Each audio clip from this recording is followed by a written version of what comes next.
Okay, what's up, podcast? Today I have Danye Phillips on. How are you? I am fantastic. Thank you for having me. Yes, ma'am. Thanks for coming. So, I wanted to get you in. Let's talk about your backstory. Where are you from originally? So I was born in Midland, Texas. Lived there for 2 years. Know it well. I don't remember I'm not any of it. fond of it, but I know it well. You said that. I was like, oh, we have a lot in common. Yeah. My dad worked for Chevron for his entire career. So in Texas for a lot of that.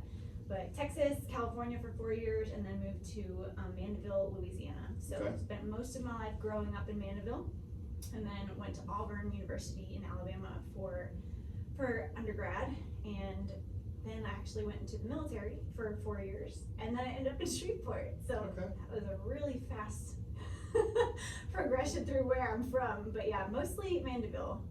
Okay, so that's South Louisiana? It is, about 5 hours south of here. So you said you were in the military. What did you do in the military?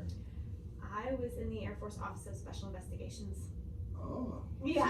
So we can't talk about that then. Dive straight into that one. Oh, we can talk about some of it. Some of it was Let's talk about that. classified, It sounds interesting. Yeah, so I went to school for architecture initially, and then decided that that was a lot more complicated than I wanted it to be, and went into hospitality. And a couple years into hospitality, I just felt like I didn't have enough guidance, and not even guidance so much, but I just didn't have enough purpose. And oh, we're just going deep here. And I started playing rugby, and some of my rugby friends were also in Air Force ROTC, and I was like, they're so driven, they have so much purpose, I feel like that's missing. I'm gonna go do what they're doing. So I joined Air Force ROTC in my senior year of college, so that I extended my 4-year degree by 2 years, and ended up commissioning into the Air Force. Thought I was gonna be a pilot, decided that wasn't for me after I got my private pilot's license, and ended up going into OSI because it was the next most difficult career field to get into. And so I said, well, I'm gonna do what's the hardest thing I can get into. So that's how I ended up in the military. Nice. Well, yeah. Okay, so being in special investigations, what does that entail as far as being in the military? Is this what branch of the military were you in? Air Force. Air Force, okay, and so that's what brought you to, I'm guessing, Barksdale. So actually I was never stationed at Barksdale. Okay. I was stationed at Joint Base San Antonio, Lackland. Okay. So I was there for 4 years minus 6 months of training in Georgia and 6 months in DC. And OSI is like NCIS, but for the Air Force. Okay. It is nothing like the TV show. It is. So if you ever watch any of those shows, they're great. It's nothing like that. I would say the show is like 90% you're in the field, all this action stuff, 10% behind a desk. Mm-hmm.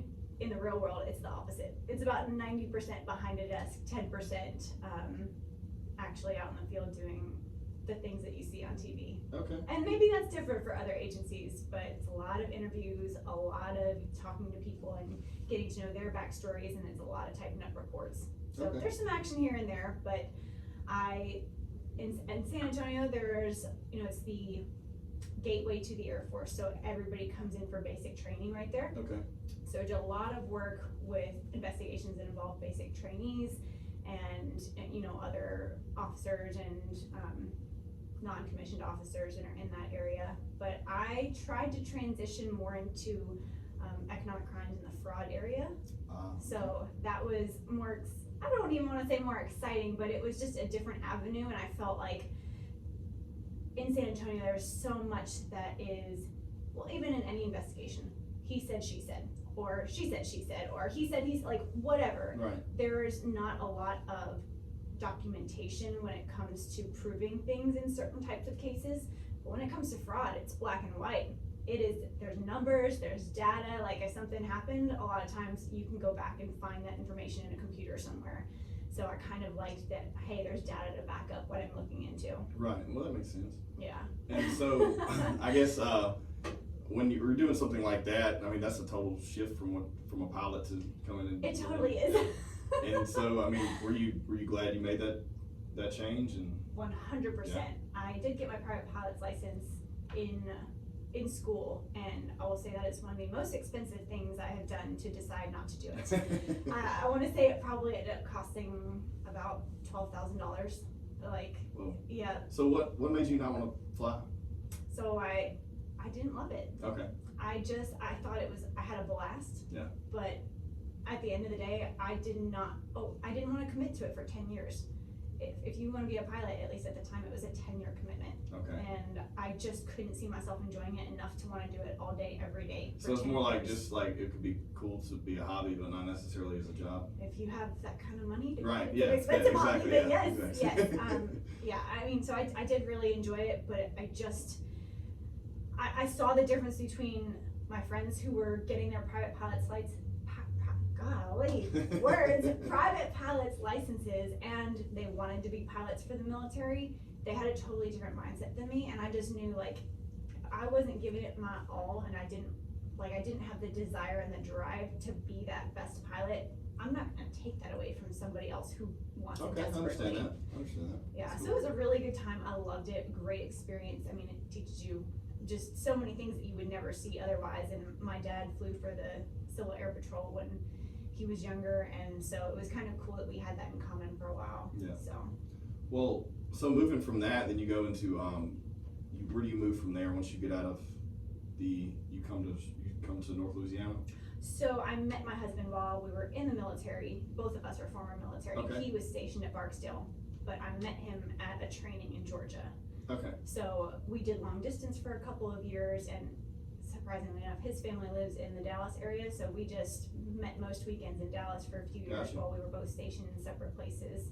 And then he separated, and he's still in law enforcement in this area. And then I separated a year after him. I separated in 2017, May of Okay. 2017.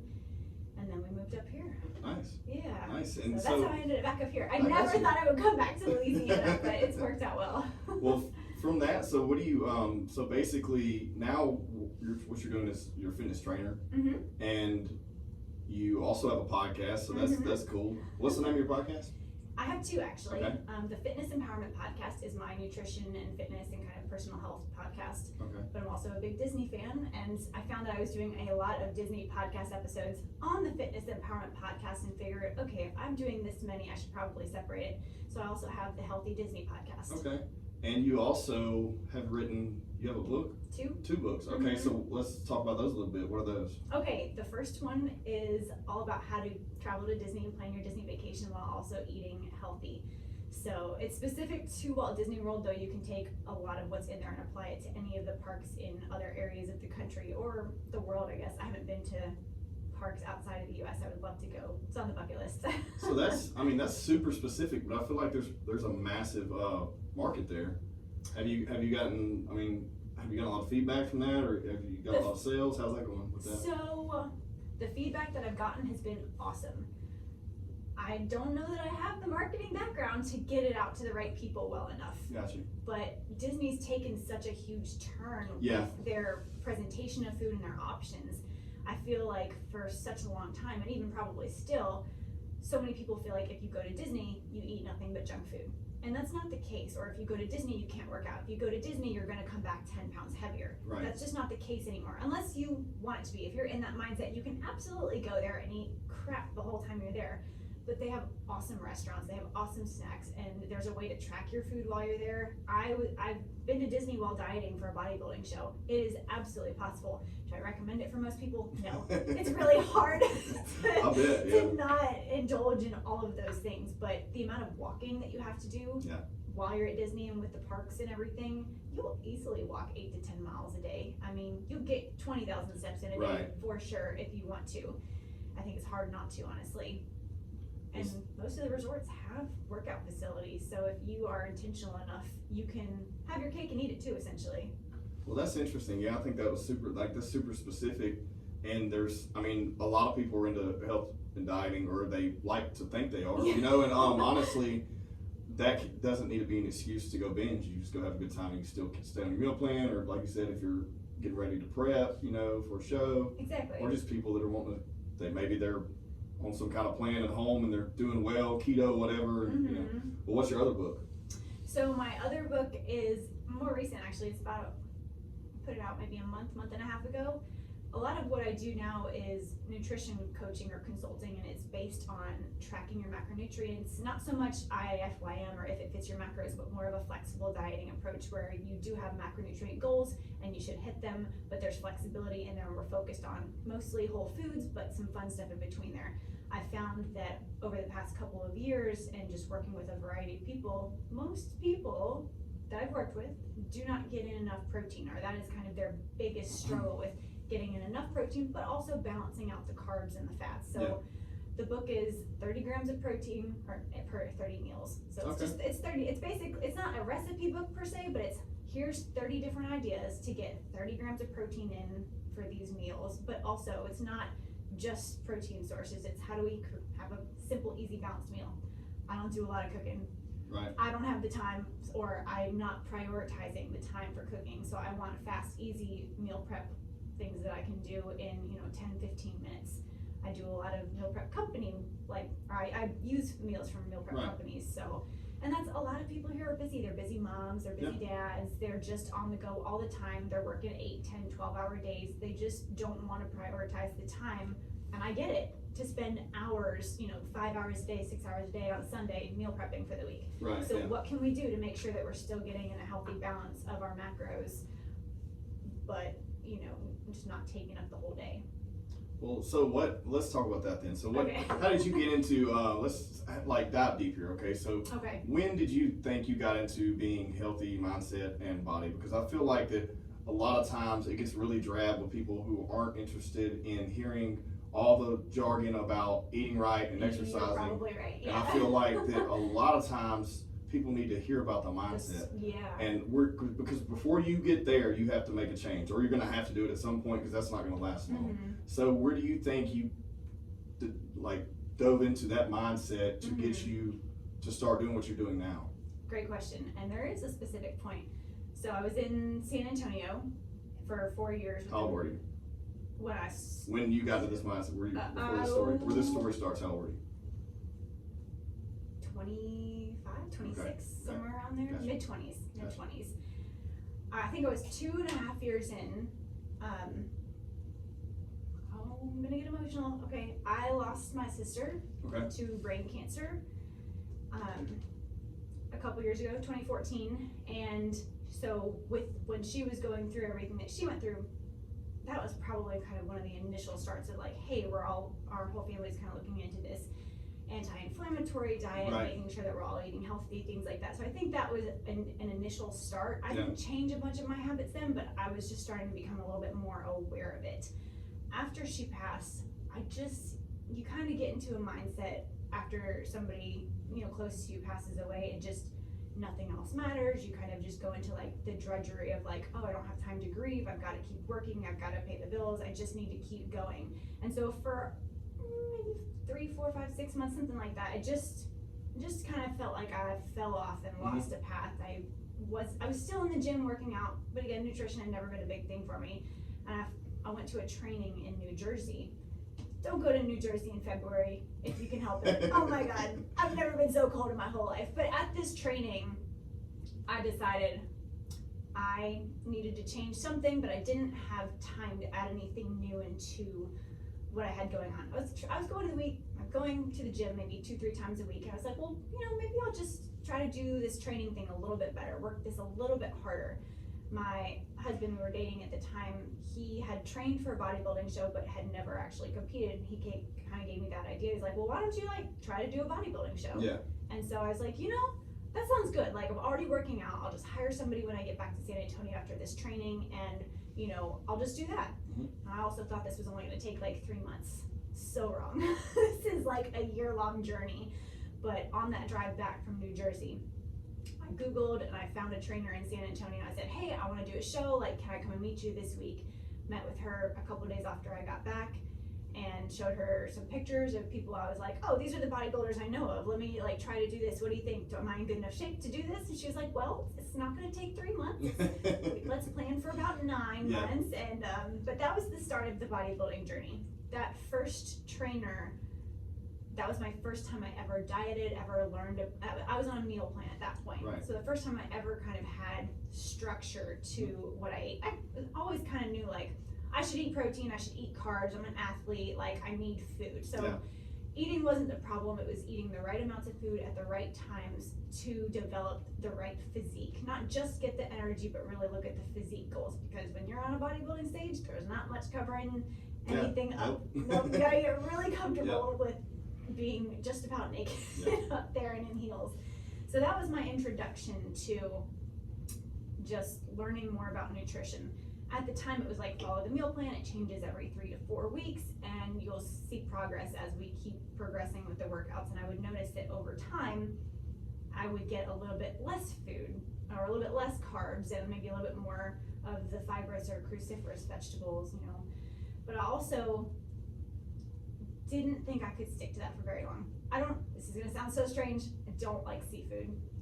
I mean, that's not strange. I'm not a massive fan. Okay. I mean, I eat fish on occasion and shrimp more than anything, but I'm not that big of a, I love oysters, so who knows? It's a balance. I don't eat fish, I don't eat seafood, I don't like it, I've never been a fan, and tilapia was on my meal plan. Oh God, I hate tilapia. It was, so I choked that stuff down because at the time I was like, well, it's on my meal plan, like that's what's gonna make me lean, it must work, and don't get me wrong, it worked, but it's not that the tilapia worked, it's that I followed my plan. Right, of course. You know, and there's lots of other options. So kind of towards the end of the, 8-9 months that I spent with that trainer and doing 3 different bodybuilding shows, I was so fed up with a meal plan. I was like, I need more variety, I need more options.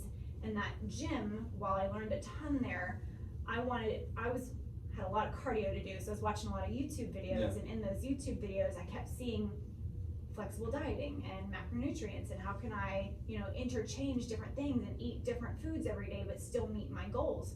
And so I kept bringing that up to the trainer I had at the time, and I was like, can I do this? Like, can I substitute some things? Can I change some things up? Do I have to eat fish? These people aren't eating fish. Why do I need to eat fish? It's like, I've got to change something. And so I kind of just started rebelling a little bit and wanting to learn more. And at that time, I ended up going on a 6-month training in Washington, D.C., just kind of a different thing. And so we went our separate ways. And at that point... Was this while you're active? Yes, I'm active duty at this point. So I went to Washington, D.C., was no longer training with that particular trainer, but had it not been for her, I never would have learned the importance of how nutrition can totally change your body composition. I mean, just so amazing. So I started taking what I had learned from her and tracking that on paper. And I still have the little notebook that I tracked my macros for, the first 6 months before I ever found out about an app like MyFitnessPal. And I kind of got the urge while I was there that I didn't think I was going to be in for more than my initial 4-year commitment. So I started prepping for my personal trainer certification while I was in DC. And then after I got that, I decided I wanted my nutrition coaching certification. So I got that through the American Council on Exercise as well. So I know I went really fast through that, that's cool. That's like what brought me to wanting to know more. I think I just found so much of a change through understanding nutrition and learning how to manipulate those This goals. all started from losing your sister. You guys actually looking at what you're doing health-wise. Yes. I feel like so many people, and I don't want to be touchy here, but like when you discover you have health issues, you try to make a switch. Yeah. And sometimes it's too late, or sometimes it's out of your control. But if you can start making that switch early before you ever discover anything, who knows? You know what I mean? Exactly. So it's a good thing that it's horrible that happened, but I feel like people take something and run with it, and maybe you made that change. You're living for her. It sounds like doing that, Yeah, I think in some ways the more time that passes, it's easier to look back and see that as such a turning point. Yeah. At the time, it wasn't like, oh, I should be doing all of these healthy things with nutrition. It kind of took me going through the nutrition path, and if I hadn't done a bodybuilding show and been coached through it with a meal plan, I don't know that all of those things would have come together more. But I know I never thought much about nutrition until she got sick, and I knew my mom was just all about the anti-inflammatory diet. So. Well, so that being said, let's get off that subject and go to something more positive. Okay. So, do you have any kids? 3 dogs. 3 dogs. Okay, dog mom, cool. Yep. So, you mentioned Disney. You have a book about Disney and dieting. So, I always think it's interesting when I run into people who typically are couples who do not have children but love to go to Disney. So, elaborate on that, where some people that are listening or watching can say, hey, how can they enjoy going there whenever they don't even have kids? Most people think that's a children's destination. Yeah, it's absolutely not just a children's Okay. destination. And again, I think it's just grown over I've never the been, years. so I have no idea. You've never been to Disney? No, so when I was growing up, we didn't have a lot of money, and we had one vacation where we went for a summer trip to Florida, and my mom said, okay, look, we can go to Disney, or we can go to SeaWorld, Animal Kingdom, Universal Studios, all for the same price as going to Disney. Yeah. And I was like, okay, let's do that, you know. So it was our choice, but and then I just never went back. Yeah. Well, I would highly recommend you go back, Okay. and I'll give you the pitch, right? Let's I'm do trying it. to convince you. I don't know if I Sell can me. convince you. Sell but- me on it. So first of all, I think now that alcohol is allowed in the parks, there's a lot more pull for the adult population to Okay. come in. I think all parks at this point have, alcohol being sold Mhm. in at least one or two restaurants. What used to be downtown Disney and is now Disney Springs is just based on restaurants and shopping. So again, lots of bars, Yeah. but it's all very tasteful. It's all done in a very Disney magic-esque kind of way. Okay. And so I think there are certain sections of the parks that really cater towards the adult mind a little bit more. And I guess maybe I've gone ever since I was a kid. We Right. went probably at least every other year. So for me, it's just, I feel like when I go to Disney, it takes me away from the rest of the world. Like I don't have to stress about work. Makes I sense. don't think about anything else. I mean, they just do such an incredible job with their marketing and Yeah. with just everything that they do. Really, it's like you transform and you walk into another universe. I mean, self-service isn't great, so you can't even hang out on your phone all day, but Well, that's a good thing sometimes. it really Yeah. is, it really is. So I think the food choices, having been ranked up over the past few years, you're no longer going and just having, chicken tenders or burgers or pizza. I Gotcha. mean, there are exquisite meals and really fancy desserts, and there's a wine bar. I mean, there's all kinds of stuff that you can get there that you might not think about if you're just thinking about an amusement park or amusement park food. Got you. I mean, you can even have conferences at different Disney hotels and some Yeah, of I've those seen that. hotels I've are seen that to very where luxury. in different business Mhm. sides of things, I've seen to where a lot of people that I know are having events there, Mhm. which with everything going on right now with quarantine, COVID, and everything, I think they're back open right now. They are back open. It's They super, like, opened limited. on the 11th and the 15th. So all 4 parks are open and Disney Springs is open right now. Got you. They should hire you. You know a lot to not being paid by them. Well, That sucks. yes, I would love to have them sponsor the podcast one day. I don't know how that works, but we'll see. Just keep putting it out. Yeah. They'll notice you. One day. I'm not a big Disney person. I wasn't real big on Disney movies when I was a kid. I was more into like Power Rangers and stuff. Okay. But Marvel, whenever Disney purchased Marvel, yeah, now that the Marvel I'm stuff is a out. massive. You can call me a Disney nerd now because I'm a massive Okay. Marvel nerd. So Mhm. yeah, and I'm not a big Star Wars person. You're not? No, but I like Marvel. So hey, I fit No. in there somewhere. Yeah, I have not been to Galaxy's Edge yet. Is that what is that one? Okay, so like there's a new section of Hollywood Studios that has Star Wars themed. Okay. So I've not been yet. I had plans to go twice earlier this year before COVID happened and they've been canceled obviously. So I'm looking forward to going back. But my understanding, my mom and my sister have been multiple times, is that even if you're not a Star Wars fan, just the Imagineering that has gone into Galaxy's Edge is amazing for a non-Star Wars fan. Got you. So, I mean, yeah. It If would I be ever get a something chance to check go, out. I'm not going to turn it down because I've heard too many good things about all the parks, and I've just always been so close-minded because initially all you think is Disney movies, and Right. and they have transformed over They the past have. 10 years. I'm thinking when I was a kid. Yeah. Well, mentioning that, so okay, you grew up in mostly Mandeville, Mm-hmm. and how many siblings do you have? 3. Okay. So Or where are you at? I'm the oldest. You're the oldest. Okay, cool. Mhm. So am I. So being the oldest, how did that affect you growing up and what you're doing now? How do you think it adjusted your mindset? that's a good question. I feel like I've always been a natural leader. I tend Okay. to take charge of situations, and this is terrible. I had a nickname as a child. I was Helpful Hannah. I think being the oldest of 4, I just always wanted to make a good impression. I always wanted to do the right thing. I always wanted to show that I could handle everything. Yeah. And my youngest sister is 10 years younger than me. Okay. So I'm not sure like why I felt the need to do that as a kid, but I still feel that way now, but I know how to tailor it back because it was obnoxious as a kid, I'm sure. No, I can relate to that. I completely understand what you're saying, but yeah, I get that. I mean, so I guess it's just kind of a sense of pride thing. I wanted to make my parents proud. I wanted to just do as much as I could. And my mom's one of those people, she's a doer. She's always on the go, maybe too much. And we have to kind of rein her back in. We're like, hey, can we rest a little today? But she's one of those, if you go on vacation with my mom, she's up at 6 and she is moving and going and she wants to go to every single attraction and she's going to make the most out of your time. And so I think I got a lot of that from her. So you got good efficiency. Yes, yeah. For the most part. I have to learn how to taper it back into really schedule in rest time and off time because it'll catch up to me real fast. I've gotten better about it over the years, but it's something I have to really focus in on a lot. Yeah. Well, so tell me a little bit about, I guess we're talking about a little bit about what you do with the books and fitness stuff. Well, what about hobbies? So outside of fitness, I feel like everyone that's into health and fitness always have hobbies based around health and fitness. I know, I'm like, shoot, I don't know if I can answer this. Yeah, I mean, hey. What do I do outside of You said you have 3 dogs. We have 3 dogs. You guys stay outdoors a lot? No, not You really. just chill when you have downtime?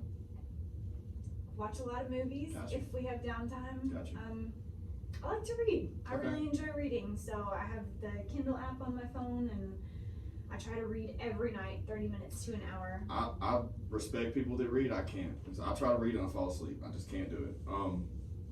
I listen. Yeah, I have to so watch or listen. audiobooks. Yeah, I have to do I Yeah. don't even do audiobooks. I do podcasts. I feel like that's how I got into Fair the enough. podcast Yeah. production. Is like I just started listening to them, but for some reason I can't. When I was younger, yeah, I could, Mhm. but now, I don't know. Well, I feel like And I think I read so many damn emails in one day that I don't really want to look at lines of text anymore. Right. Well, if I need to fall asleep really fast, then I'll pull out a book on research of some Yeah. sort. Yeah. And most of the time, if it's during the day, I'm really into it. But if I need to fall asleep fast, pull out a textbook. Gotcha. But I like to read romance novels at night. Okay, nice. So, we're just I remember out growing there. up, my grandma always had those ones with the real elaborate covers on them. Yeah, I don't know what they're called, but it was like all the same author.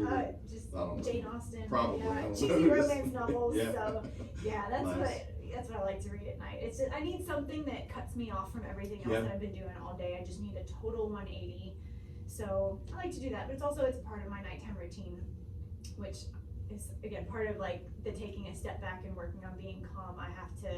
I really put like a 1 to 2 hour focus every night on my nighttime routine so that I can sleep well, so I can get up at 4:30. Yeah. So, but other than, I mean, I would say that Disney is my hobby. I just haven't been able to get out there in a while. Right. I feel like podcasting is a hobby, at times, as long as I can make it consistent. And I haven't been lately. I have not prioritized much room for hobbies as Gotcha. of late. I like how you shifted that right there. Yeah, Yeah. I'll catch myself all the I'm time. hard on myself too, but I can't stand someone saying I don't have time. No, there's always time. We Yeah. just have to prioritize it differently. Yep. Yeah. I love to travel. So outside of Disney, if I could travel all the time overseas, I would, but that's not happening right Yeah, now. we're kind of restricted to in our own bubble, kind of just trying to make it right now. Yeah. Well, let me ask you this. So, we go into once again, you're a trainer, and that's your full-time job. So you go into military, you go out, and you get out, and you start training full-time. So I know this, and because I've been in the fitness world forever. I was personal training a little bit. I did it for like 10 years on and off, just kind of like my side hustle. You know what I mean? I always had 3 or 4 clients. I like to see help people, but I never wanted to do it full-time. Yeah. Same thing with the MMA and a little bit of bodybuilding. I trained some bodybuilding people over Oh, cool. in the past, but there's so many people, trainers these days. If you go on Instagram or Facebook or anything, they're a dime a dozen. Like when I say they're a dime a dozen, there's so many of them. Yes. And so We being, saturated. yeah, it really is. But the thing that I notice is that a lot of them aren't doing it full time, or a lot of them aren't putting their all into it. Their life. It's just like one of the things they do. They may sell whatever the new multi-level marketing thing is, Yeah. and then they're doing the personal training, and then they're doing photo shoots, whatever. So what do you do? What makes you do what you do? Like, I'm assuming you do it because you love it, because you seem to have that personality. So why do you love it, and why is it something you chose to do full time for a career? Well, I'll say this first.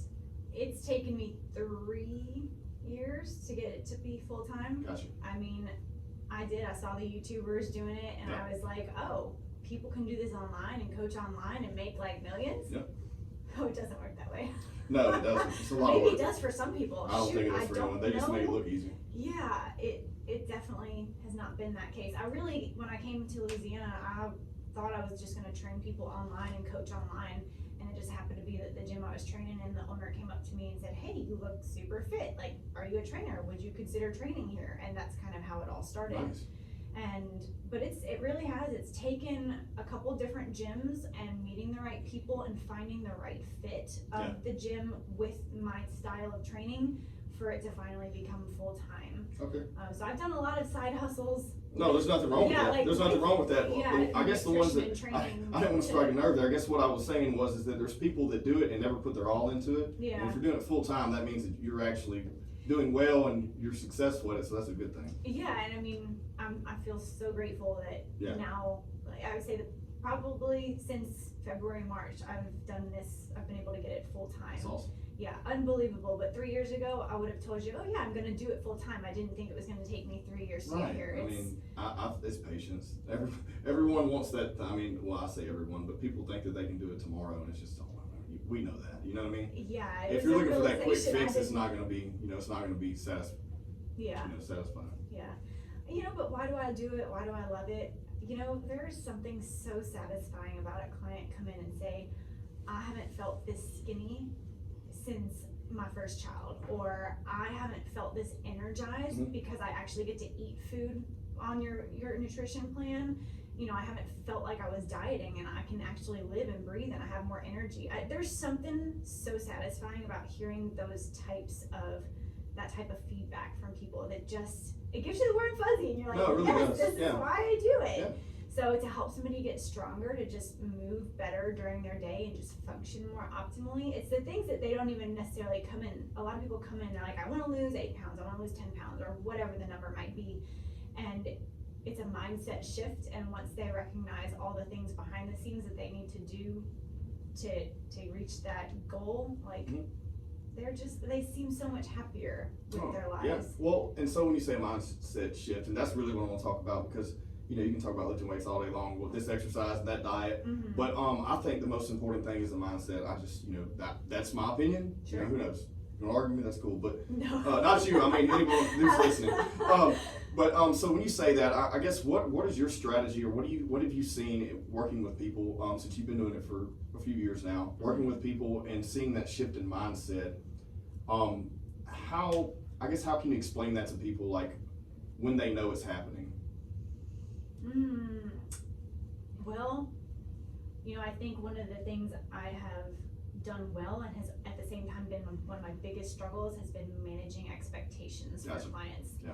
And I think the better I've become at managing their expectations and how long it might take for them to see the results that they're really looking for and what the effort level actually looks like, the better their mindset is, because I'm not saying, oh yeah, that's your goal, we can totally meet it. Right. It's more like, okay, is that your goal? Why is that your goal? Let's break it down and find some smaller goals, and let's understand that depending on where you are with your nutrition and your exercise and your sleep and your stress levels and your lifestyle habits in general, this might take years. Of course, especially if you spent 30 years eating like shit and not exercising, you can't expect to look like Paige Hathaway, or whoever, or The Rock, right? and to even a year, much less 3 years. I mean, it's so crazy to me that people like that even think that. You know what I mean? Like, you have to spend the time to make that entire lifestyle change. And I feel like that's something, if I'm not constantly reiterating it,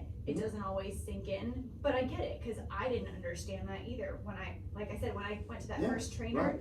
I showed her a picture of Dana and Bailey. I was Okay, like, cool. I want to look like her. You all have similar hair. Yeah.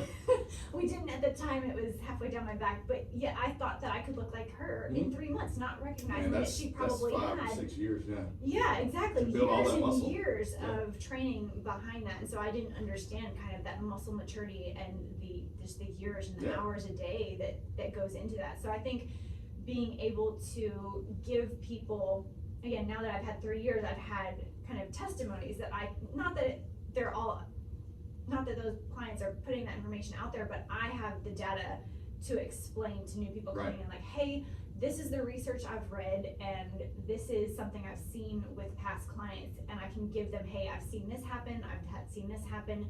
You could be on the outlier end, or you could be somewhere in the middle. So I think being able to give them a more realistic expectation has really helped with the mindset shift. Gotcha. And reassuring them that it's a long-term thing. You can't just do it till you hit your goal and then stop, because then you won't stay at that weight or that body composition or, you know, in that pant size, that dress size, whatever it is.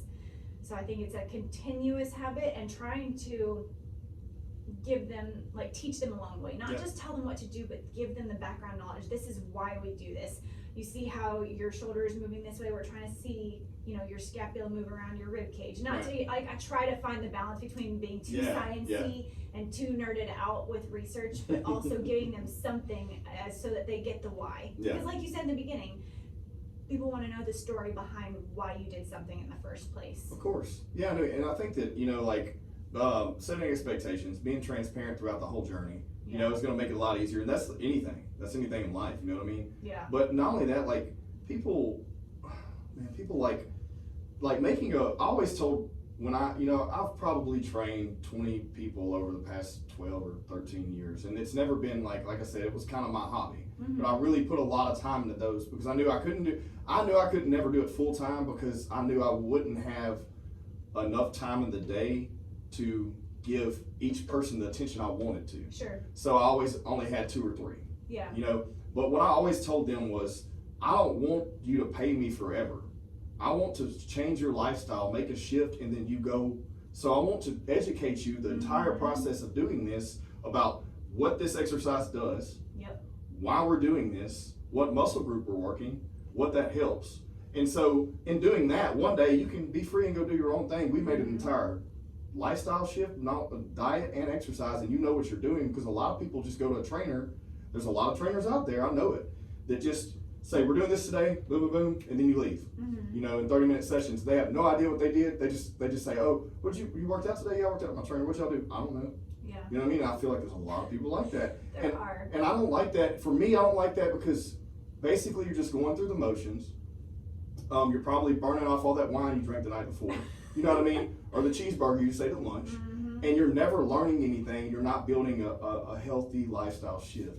Yeah. And so from what it sounds like to me, you're on that same in that same wheelhouse. I do try, and I love that you said that, because I have said that to many clients, is you're not going to be with me forever. And I try to give them the example. I've been in 3 years of bodybuilding, I had 3 different coaches. Not that it's a bad thing, I think, to stay with the coach for more than that time period, but sometimes you'll learn something from one person and you'll feel like, okay, I'm ready to move on to another approach, or just another perspective.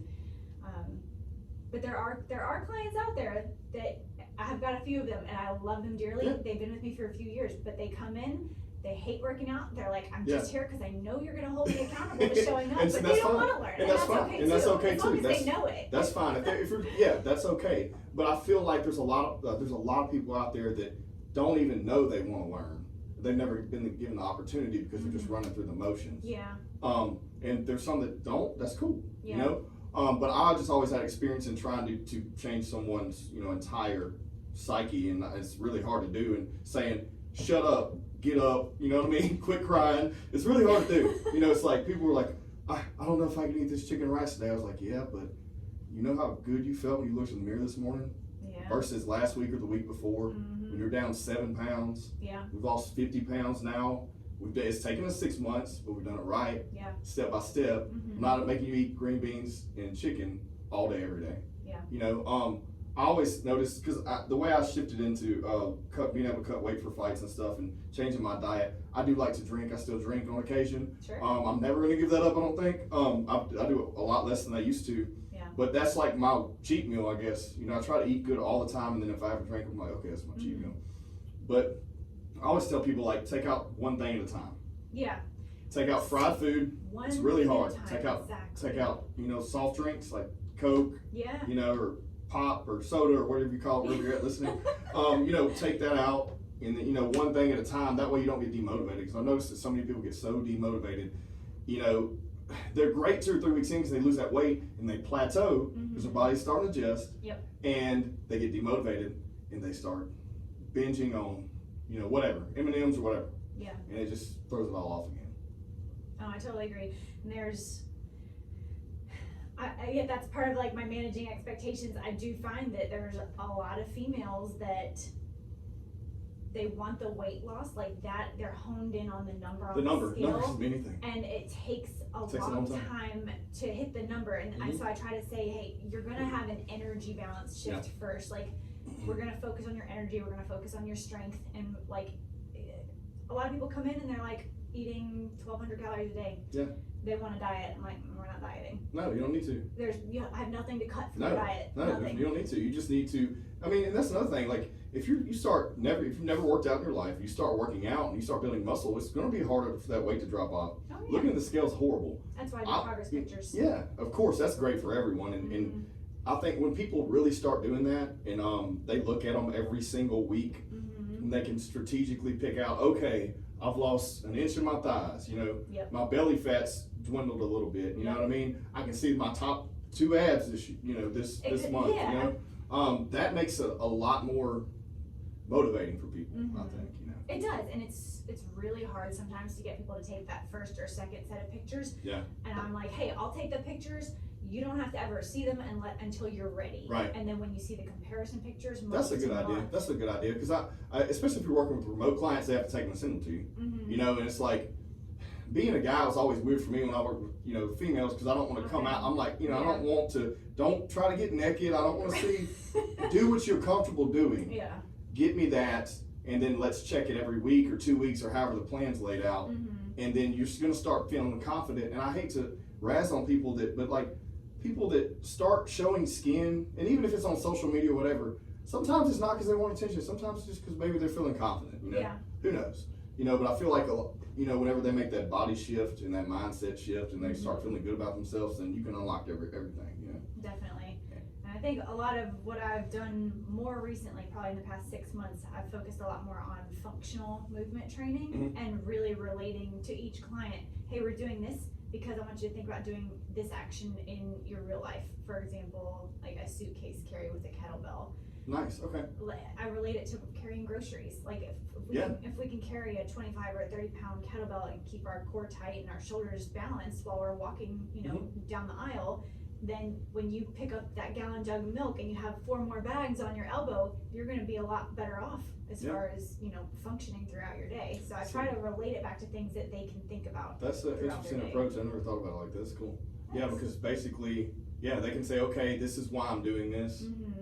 And this is how I need to be postured while I'm doing it. You made me just sit up straight when you said that. Oh, this mic's low, so I'm like leaned over. I'm like, let me adjust my posture. I feel like I'm leaning here. Yeah, I think we're so like this. Even me. Everyone's heads down. We're all like this in our phones every day, and we get stuck almost like this. And so pulling the posture back is so huge. You can't hate on it either, because it's the world we live in. To survive, you have to have this device and use it. It just is what it is. I know. But separating yourself and being able to do things is great too. But I mean, it's crazy.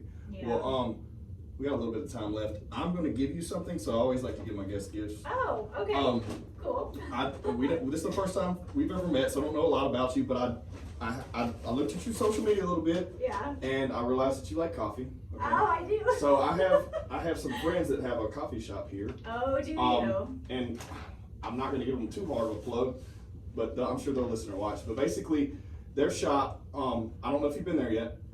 I have not been in here, but my husband brought me back 2 weeks ago, and I was like, this is great. Yeah. This is so cool. So Coffee on the Red, they're good guys. Thank you. And I was like, hey, I didn't know, what else to get you? Here you go. Oh, you got a my t-shirt, God, mug, so and cool. some coffee. Thank you. And I love these guys because they always have fresh. I learned a little bit about coffee from him. Actually, he's been on the podcast already. Oh, cool. I will go listen to that episode. Yeah. But basically, a lot of big box stores have coffee, and they don't. It's supposed to be drinking within a few weeks of being roasted. Okay. A lot of people leave stuff on the shelves for 6 months. Wow. I'm not going to name any names, but big box stores will do that, and you lose the taste and the aroma and all that out of the coffee. So all their stuff's always fresh, roasted, and it's good coffee. I'm so pumped. Yeah. You really did your research. That was very, very cool. For sure. Chocolate, roasted nuts, ripe berry, and a balanced body. Yeah, I haven't been in yet, but I'm really excited to go. I'm a big coffee shop nerd. Well, thank you. Let's hit that point real quick. So talking about coffee, how does it? So staying hydrated while you're trying to be healthy is hard for a lot of people. I try to drink my gallon of water a day. Yep. Sometimes I don't hit it because I'm all over the place or I don't look like a douche carrying my jug around.